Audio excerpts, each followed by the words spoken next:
అదరగొట్టే కారం రంగు రుచి ఆచి కారం పొడి. మారుతీరావు అక్క ఉంది మనతో మాట్లాడడానికి. మారుతీరావు అక్క ఉంది. చెప్పండి, మొత్తం కూడా మారుతీరావు చనిపోవడం జరిగింది. ఇప్పుడు శ్రవణ్ కూడా జైలుకు వెళ్ళారు. జైలు నుంచి బెయిల్పై రావడం జరిగింది. మొత్తం ఏంది శ్రవణ్ కుటుంబ పరిస్థితి ఏంది, ఏమనుకుంటున్నారు? వాళ్ళ కుటుంబం మొత్తం పాడైపోయిందండి. పిల్లలు పెళ్ళిడికి వచ్చిండ్రు, ఏమి జరగకుండా వాళ్ళకు అసలు చదువులు ఆగిపోతున్నాయి, పెళ్ళిళ్ళకి ఆగిపోతున్నాయి. వాళ్ళదంతా పాడైపోయింది. అసలుకి అనుకోలేము, కానీ అనుకుంటే మాకు బాధ అవుతుంటుంది. వాళ్ళని తలుసుకుంటే మాకు బాధ అవుతుంటుంది. అసలుకి ఎందుకు ఇట్లా చేసిండు వాడు పోయినోడు బాగానే ఉన్నాడు, ఉన్నోడిని ఇంత ఇబ్బంది పెడుతున్నారు ఎందుకని బాధ అవుతుంది. ఇప్పుడు అమృత కూడా మంచినే ఉంటుంది, తల్లితో కలిసి ఉంటుంది, అంత అన్ని విధాలా బాగానే ఉంటుంది. శ్రవణ్ పిల్లల పరిస్థితి ఏంది, శ్రవణ్ పరిస్థితి ఏంది? అదే మా బాధ. శ్రవణ పరిస్థితి ఏంది, శ్రవణ పిల్లల పరిస్థితి ఏంది అని. వాళ్ళు బాగానే ఉన్నారు, తల్లి పిల్ల మంచిగానే ఉన్నారు, ఒక దగ్గరే ఉంటున్నారు.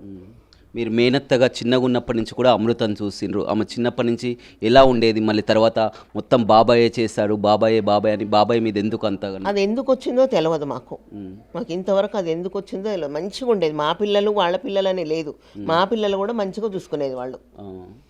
మా తమ్ముళ్ళు మా పిల్లల్ని కూడా మంచిగా చూసుకునేది. అసలు మా నాన్న అంత పట్టించుకోలేదు. మా తమ్ముళ్ళే మా పిల్లల్ని చూసుకున్నా, వాళ్ళ పిల్లల్ని చూసుకున్నా, ఇప్పుడు ఇంకో తమ్ముడు పిల్లల్ని చూసుకున్నా వీళ్ళే చూసుకున్నారు. వీళ్ళ అన్నదమ్ములు ఎలా ఉండేది? మారుతీరావు శ్రవణ్ ఎలా ఉండేది? మంచిగా ఉండేది. అది జరిగినంత వరకు. అంతకు ముందు ఏం జరిగిందో మాకు తెలియదు, కానీ అంతవరకు మంచిగా ఉన్నారు. వాళ్ళకి ఇట్లా వస్తుందని కూడా మాకు తెలియదు.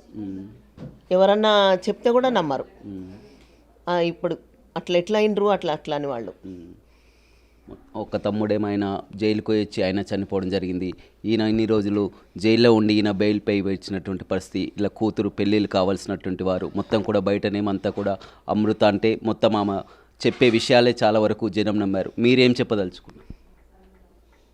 అమృత గురించి ఏం చెప్పదలుచుకున్నారు? అమృత గురించి నేనేం చెప్పలేనండి. మీరు మాట్లాడారా ఎప్పుడైనా? అమృత గురించి మాట్లాడలేదా? లేదు, ఈ విషయంగా నేను ఎప్పుడు మాట్లాడలేదు.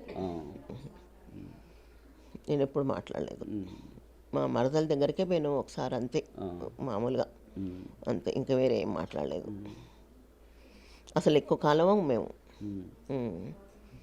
అంతా కూడా వీరంతా ఉమ్మడి కుటుంబం, మొత్తం కూడా మీ కుటుంబం అంతా కలిసే ఉండేది మొదటి నుంచి ఇట్లానే ఉండేది.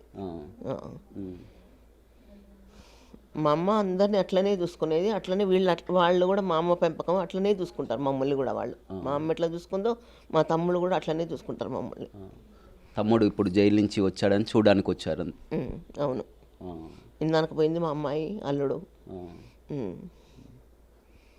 చూస్తున్నాం కదా, మొత్తం ఆమె కళ్ళల్లో కనపడుతూనే ఉంది. మొత్తం మీద ఇద్దరు సోదరులు ఎవరైతే ఉన్నారో, మారుతీరావు జైలు నుంచి బయటకు వచ్చిన తర్వాత అతను చనిపోవడం, మళ్ళీ రెండో తమ్ముడు శ్రవణ్ అతను కూడా ఇన్ని రోజులు జైల్లో ఉండి బెయిల్పై రావడంతో కూడా ఆ కుటుంబ సభ్యులంతా కూడా కలవడానికి వచ్చినటువంటి పరిస్థితి అయితే కనిపించింది. అన్నదమ్ములు కానీ మొత్తం కుటుంబం అంతా ఒక ఉమ్మడిగా మంచిగా కలిసి ఉండేది. కానీ మొత్తం ఒకరు చేసినటువంటి తప్పిదానికి మొత్తం కుటుంబం అంతా కూడా చిన్న భిన్నంగా అయిందని కూడా మారుతీరావు అక్క చెప్తుంది.